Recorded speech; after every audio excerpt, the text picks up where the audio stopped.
majority of history class about America, when we're learning about America or even European nations, is focused on slavery and segregation and wrongs done to Native Americans in colonization. These young white men are built up their entire lives being told how awful all these white men, all their ancestors were. And so you get a lot of pushback. You have the transgender ideology, extreme feminism being pushed to them, which naturally they're going to resist. And so I think what you get is a lot of resentment, but I don't think most of them know why.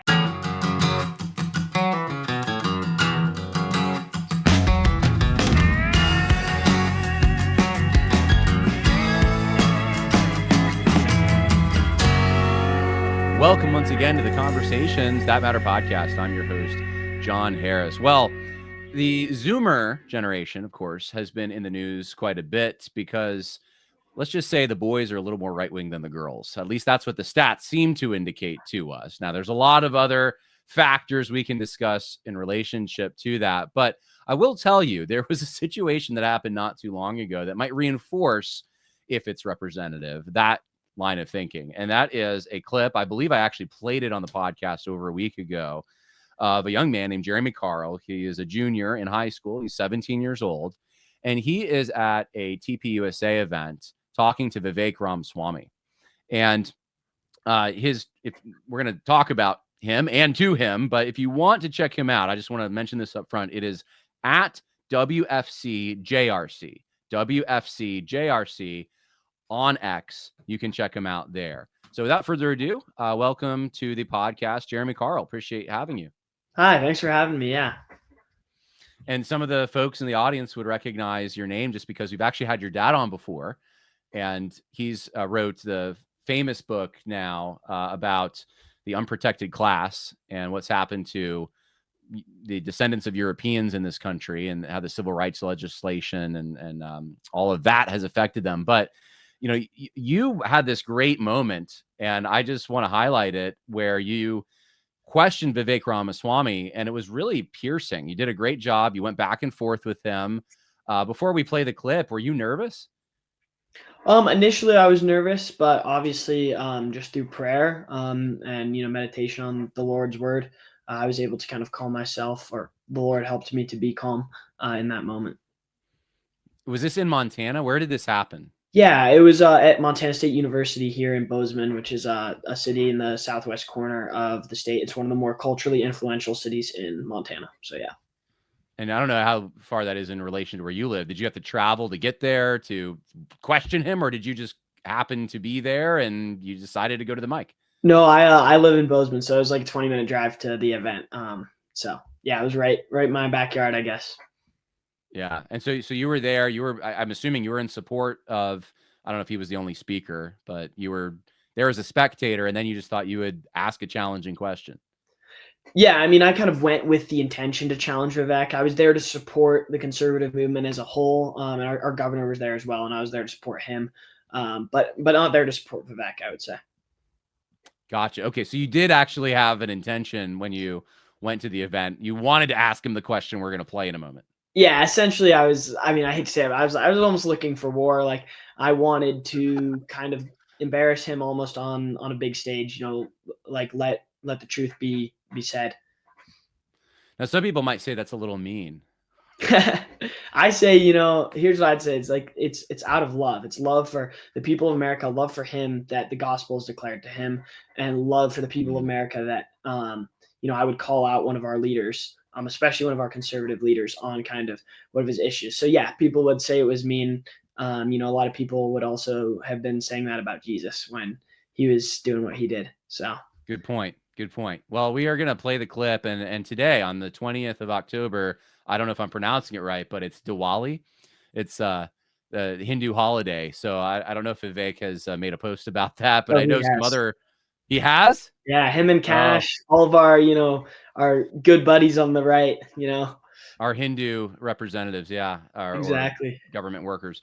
Okay, well, maybe we could talk about that too. I don't know a lot about that particular holiday, but it seems like I now have to educate myself about these things because it's becoming so part of the multicultural America that's emerging. So here's the clip, and of course you've probably now seen this I don't know how many times, but let's see, how long is it? It's like, okay, it's only like a little over 3 minutes. So we'll just play the whole thing here. Hi, Vivek, you would profess to be a conservative, correct?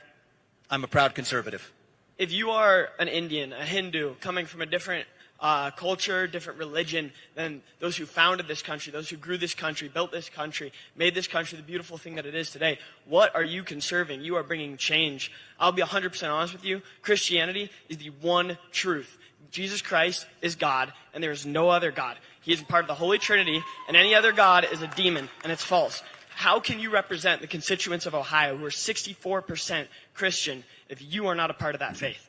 Like I said, I'm not here to justify my faith to you any more than you are to me. But what I do share is the value set this country was founded on. And I think that it's really important that we not reinvent the founding of this country and what it was actually all about.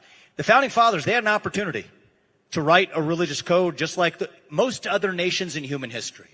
All right, founded either on a monarch or a particular faith or a particular lineage. That's where most nations in human history are founded. Not America. We are the only country in the human history where there is a set of civic ideals that brought together a divided polyglot group of people 250 years ago, where freedom of conscience was a core belief set of our founding fathers, all the way to Thomas Jefferson. You know who he is? You know what document he signed? The Declaration of Independence. Yeah, and what was his belief system? He was a deist. He was a deist. Our third president, the man who signed this nation into existence, was a deist. Do you know who Benjamin Franklin is? Yes. Do you know what his belief system was? He was Quaker, yes. He was also a deist, similar to Thomas Jefferson. So what I think that we often do is we talk about U.S. history. I have a better suggestion. Let's actually consider reading U.S. history. Consider studying U.S. history. Learn the founding of our country, and that's what made our founders, I believe, the most extraordinary people known to the history of man. We would do well to actually respect their legacy rather than to reinvent some sort of imitative version of every other nation in human history. That's not us. I'm sorry, that's what makes America great, and that's why I am proud to be an American. This is the country that I will die fighting for if I have to, because it stands for those ideals, and that's why we're here. Right, so keep praying and pledge allegiance to the flag, my friend. Thank you. Of course, Christ is king, but my response to that would be the same way that my church would let a practicing Hindu, a practicing Muslim, a practicing Jew come in and enter and worship with us on a Sunday morning. That person would not be allowed membership. And I'm not saying don't give other religions citizenship. I'm just saying you can have freedom of religion in an extremely religious environment. And that is what our founding fathers intended. If you look at the structure of our government, it is a replication, a mirror of the structure of Reformed churches in America in that time. Absolutely. I think our nation was founded on Judeo-Christian principles. The question is, what are those values? They're the values enshrined in the Ten Commandments. Do we share those values in common? You're darn right we do. And I think that people of most faiths across this country share those values in common. What we're failing to do is actually standing for those values in the government as it actually runs. And so, what I suggest is study U.S. history, study what made the country great. And if you think Thomas Jefferson or Benjamin Franklin were not eligible to be founders or leaders of the country because they were deists, then you and I respectfully have a difference of opinion. And yet the beauty of our country is we're still able to have that difference of opinion and still call ourselves fellow citizens. Thank you, my friend, all right? Thank you very much, Vivek. Have a great rest of your day. God bless you. Christ is king. Thank you, my man, all right? Keep praying. Thank you. Last question. We'll give you the final word, ma'am. Okay. All right. So that's the exchange there. I wanted to say there's so many things I wrote down, but he does imply, Jeremy, that you are trying to reinvent America's history, that you haven't read the founding documents or the history of the country. And then he tries to sort of weasel in the idea that most faiths would share in common the Ten Commandments, which, like, I'm thinking of the first commandment, that, like, he's in violation of that already. But did you feel like he was talking down to you? Yeah, I mean, it really did feel like that. He had a very arrogant attitude about it. And I think he was also very annoyed. A lot of Christians had pressured him that night. I think I was the third or fourth Christian to ask him a question along the lines of his faith and its alignment with America and Turning Point USA. And so he was definitely kind of tired of it. And so he came off in a very, very condescending way. It definitely felt like he was speaking down to me with kind of just the way he asked, oh, do you know who Thomas Jefferson is? Do you know what documents he signed? How about we start reading U.S. history? As long as I have really been like thinking about what I'm interested in, I've been obsessed with history, especially U.S. history. And so, he's very coming from this very he's just making assumptions about me, and he's coming from a point of a lot of pride, I think. Hmm. So what separation would you make? I'm curious between deism and I don't know. I wouldn't have put Thomas Jefferson necessarily in the deist camp, but I guess I can. Yeah, he's sort of like, I guess there's a debate about that, really where he aligns. But assuming he is, would you see a difference between that, like him and Benjamin Franklin, and then someone like Vivek, who's a Hindu? I just feel like that's a very big jump. Yeah, I mean, I think that what we see with Ben Franklin, well, Ben Franklin, whether he's a deist or not, I'm not going to address the Ben Franklin issue because we don't really know he was very, very involved in the Episcopal Church. He was likely a Christian. Many historians claim to be a deist. That's very debated. Thomas Jefferson, in terms of his deism, he was a Christian heretic, if that makes sense. So, yes, he was not a Orthodox Christian. He did not hold true to what we know and what was taught in the gospel. But in terms of the way that he carried himself, the way he participated in American culture and European culture, he acted very much as a Christian. He held the truths of Christianity to guide his morals, guide his beliefs. And so while he does have this kind of deist view of, God is kind of just this clockmaker, he was still very Christian in his attitude. And that is a very, very different thing from being Hindu, which is a polytheistic, they have like 300 million or something gods, some absurd number of gods and deities. They have a very, very different value set to our Western principles. They have holidays that are contradictory to our holidays. Like today we're seeing with Diwali. Whereas Thomas Jefferson would have been, it would have been hard to distinguish him from a Christian at the time, which, maybe that's a fault of Christians at the time, but it also says something about Thomas Jefferson, about the kind of man he was. Well, I do know that in the election, his first presidential election, there was a lot of, I will say, political attack ads at that time that were claiming he's an atheist. Because he had gone over to France, right? And he was initially supported the French Revolution. So it was like, oh, he's going to make us all atheists. And these were obviously attack ads that the people who voted for him didn't obviously believe. But, I look at him and I'm like, they always go after those two, right? It's always Thomas Jefferson and Ben Franklin. And that's the reason that no matter what your belief system is, you could be a Satanist and you still are going to gravitate towards Thomas Jefferson and Benjamin Franklin. And I'm like, if everyone was as Christian as them, Thomas Jefferson authoring religious liberty, Sabbath breaking bill to punish Sabbath breaking in Virginia, same year that they passed the Virginia Statute of Religious Liberty. Thomas Jefferson, who finances a Calvinist church in Charlottesville for his friend, the Reverend Charles Clay. Benjamin Franklin, who is going to George Whitefield rallies. Benjamin Franklin, who calls the Constitutional Convention to prayer. It just doesn't seem to me like these guys, they would be considered Christian nationalists today. What do you think? Yeah, absolutely. What you remind me there of is when I was doing a live stream with Reverend Jonathan Hansen. He's a reverend here in Iowa, and he has a small following on Twitter. He's got really, really great stuff to say. And he was telling me a story about how Jefferson, he would go to George Whitefield. He would go to his sermons and his talks, and he would never bring money because he knew that as soon as he heard him speak, that he would end up donating a bunch of his money to Whitefield's cause. And he ended up writing a bunch of IOUs, which he then fulfilled. And I think that, says a lot about how much of a, he was not a Christian. I don't believe that Thomas Jefferson was a Christian. I think if you look at a lot of stuff he says, he would have, not been accepted by the Orthodox Church. However, he had a lot of Christian behavior elements, had a lot of sympathy towards Christians. And in terms of them being, as we say, Christian nationalists, absolutely. Thomas Jefferson he drafts up this Declaration of Independence, and the number one topic of it is God-given rights. He's talking about the Christian God, the triune God. He's talking about the one true God. And that is, an incredibly Christian nationalist idea to see, okay, here's the founding document that's going to kind of give an outline for our nation. And he's talking about how all these rights that we have, contrary to a lot of people we see in the Enlightenment at that time are just talking about how they're like human rights, or we see that today. He's talking about how they're God-given rights and how they're given by the Christian God, who he is referring to, because that's the audience he's writing to. When you say God, everybody that's reading that at that time in that location is a Christian. Right.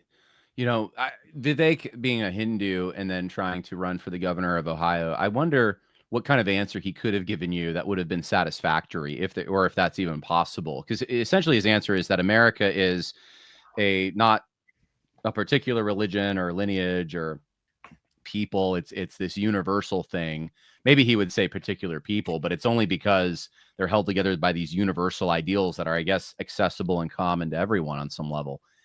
Which means we're really not particular. The thing that makes us particular, he said, is universals, right? So, that's sort of the way that he can be included in Americanism, whatever America is, like, and being a leader in it. He kind of gives himself that on ramp.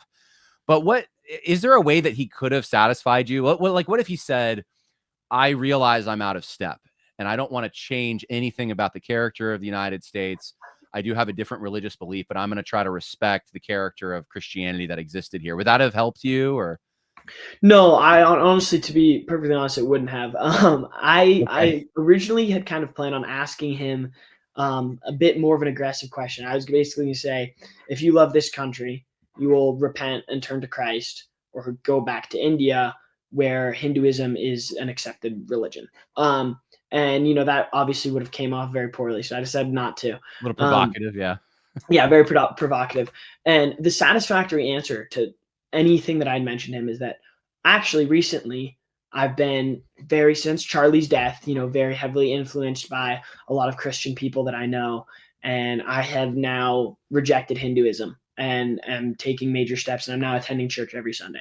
That would have been the only satisfactory answer. And I was actually really hoping that would be the answer that I would get. And that's what he would say, is that, "Oh, look, I'm actually a Christian now," or "I'm actually making serious steps in becoming somebody in the Christian community now." And realistically, I knew that I wasn't going to get that answer, especially after he'd answered, the other faith-based questions that night.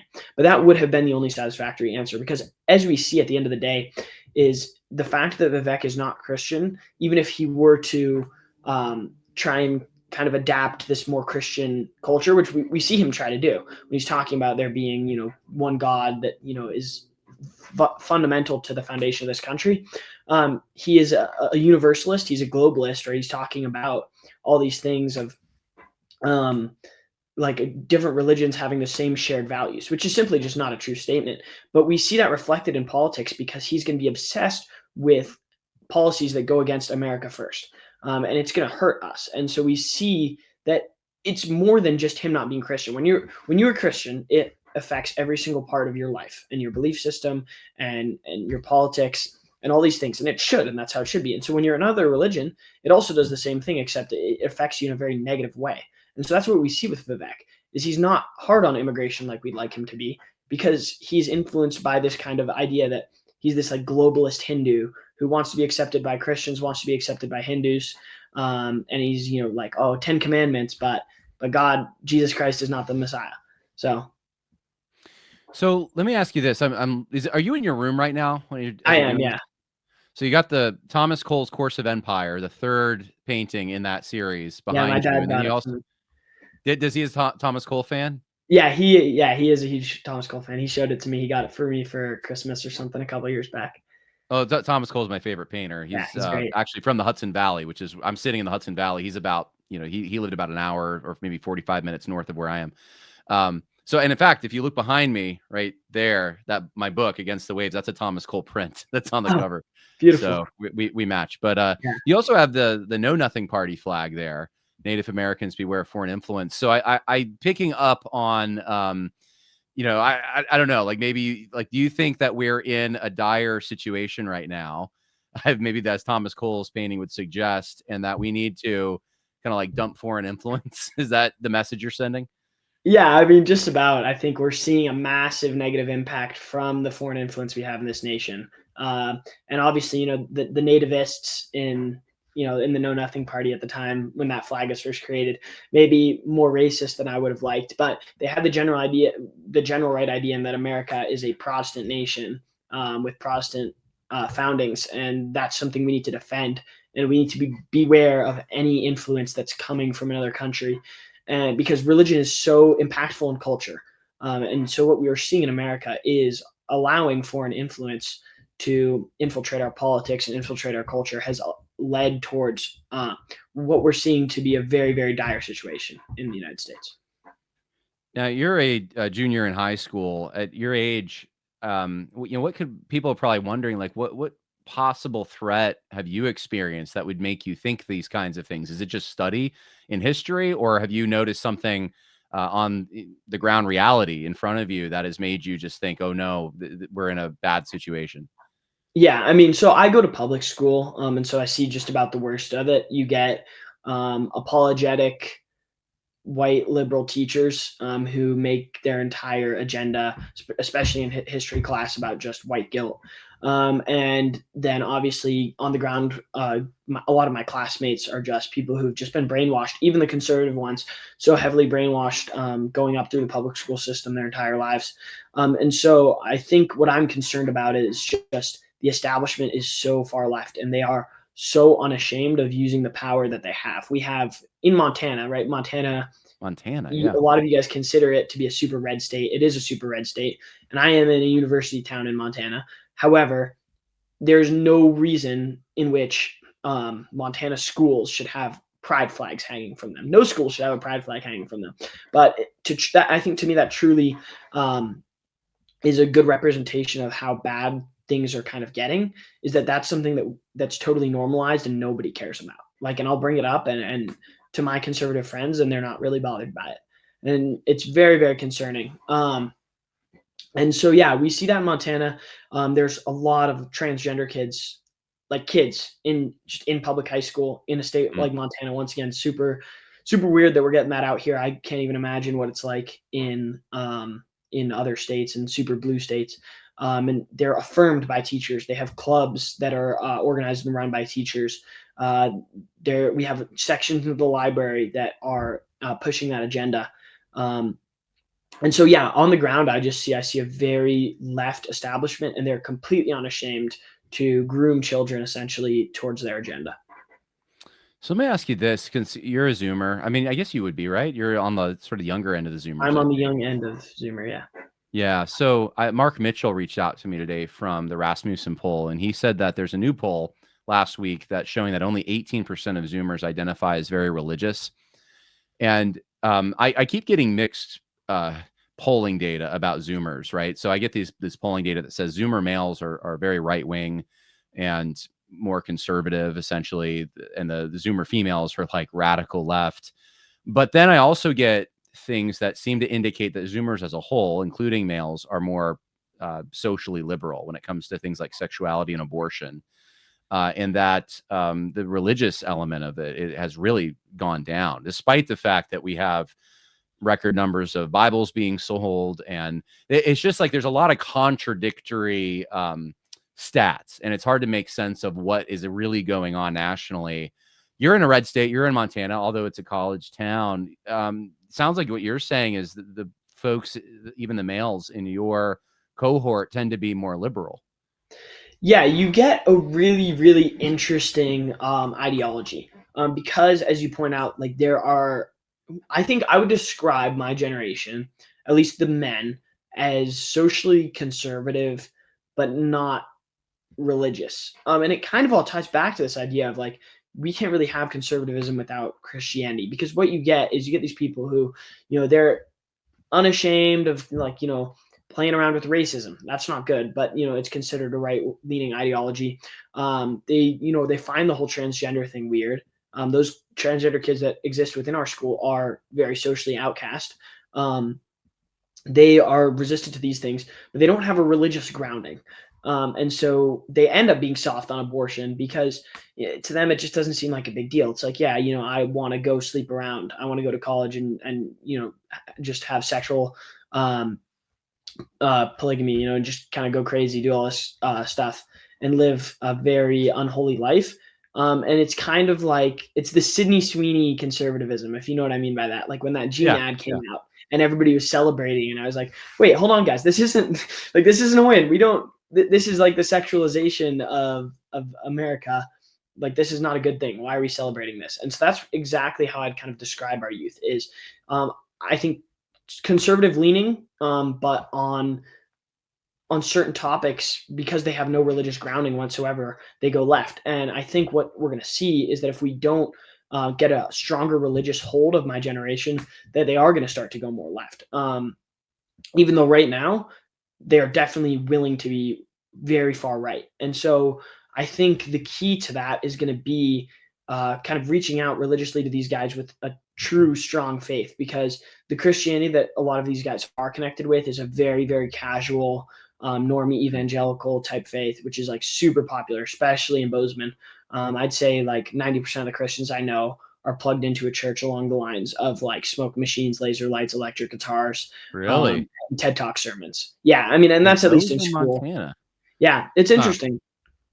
I've never been to Bozeman. I don't know what it's like. And I haven't traveled Montana extensively. I just associate it with probably what most people do. Like it's rugged Western, you know, range with cowboys and that kind of stuff. So, I guess in a college town, maybe it's just different or something, but, yeah, that's kind of crazy. Do you think that some of these Zoomer males who are going in these transgressive directions that aren't, so they're not conservative really, but they're against the left. Do you think a lot of it has to do with they feel like they've just been kicked to the curb and their own freedom has been so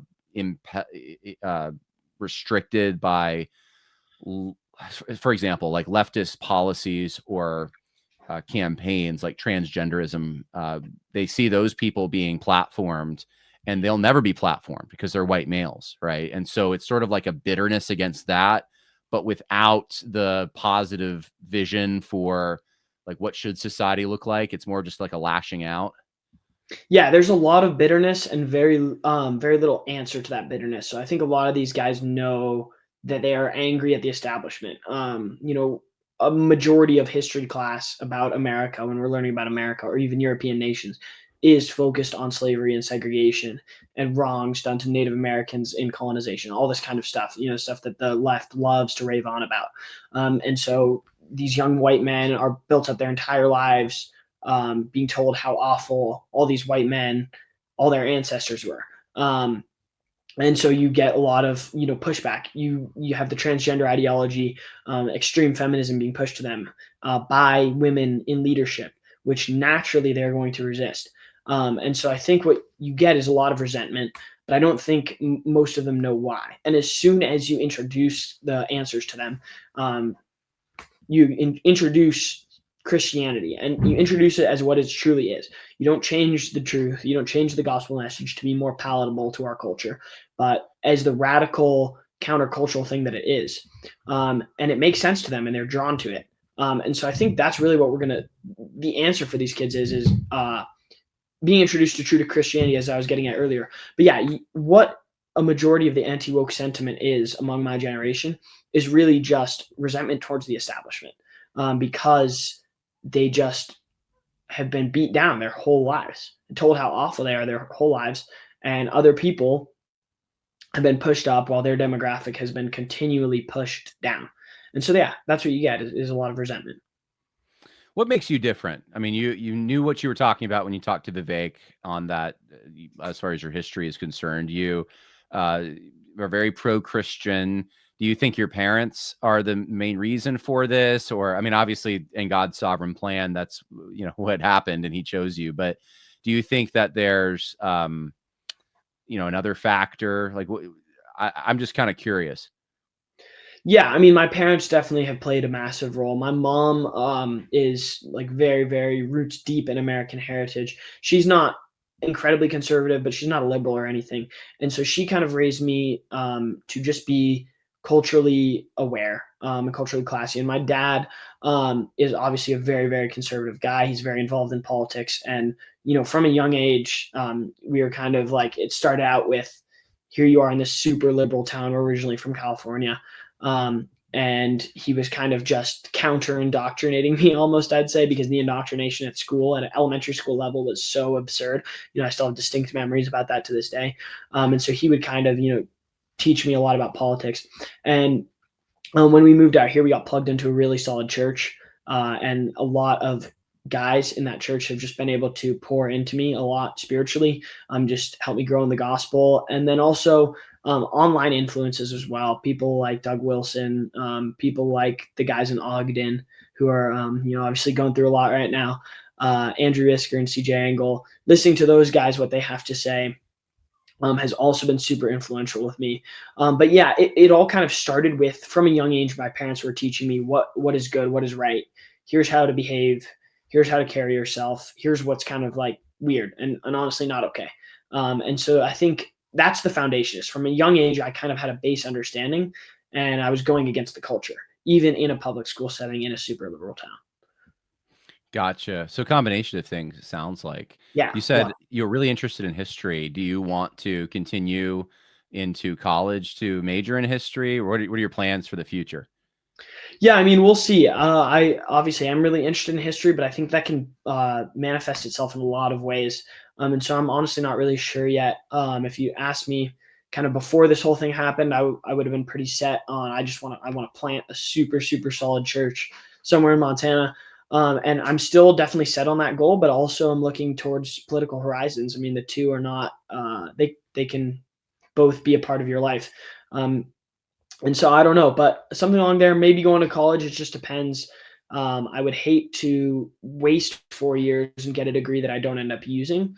So I'm definitely carefully thinking out what I do. Yeah, I have a very similar interest, at least when I was your age, very similar background to what you're talking about. And I found that no matter what, knowing the Bible was going to help you, even if you go into a political career. But if you get an undergrad degree, it doesn't really matter what kind of degree you get, because if you're going to go on to grad school, like if you're going to be a pastor, you'll be going on to seminary most likely. You're just going to need any degree. It could be in science, it could be in history, it could be in a variety of things. But if you go on to grad school, that's really what's going to be that's where you're really looking at career choices at that point. But I don't know if that helps you at all, but I had a very similar mindset to what you're describing, and I could not figure out, it was like law school, like, do I want to go to seminary? Ended up getting a bachelor's in history, then went to seminary, and then got a master's in history. So here I am. Yeah. But the Lord can make it. You decide, you choose your path. You think you're going at a way, and the Lord will redirect and put you right where He wants you to be. So I think a lot of people who saw that video of yours have some high hopes for you, and definitely want to see you make an impact. It sounds like you already are. Yeah. Yeah, and absolutely. In terms of like going to seminary, getting undergraduate, these are all things I've kind of considered and just weighing out how it's going to work out with time. But yeah, obviously just constant prayer, is key in that decision making. It's, the most important thing you can do is just ask for guidance from the Lord. All right. One last question. Were there any reactions that you had from friends, people you knew there in Bozeman when you challenged Vivek?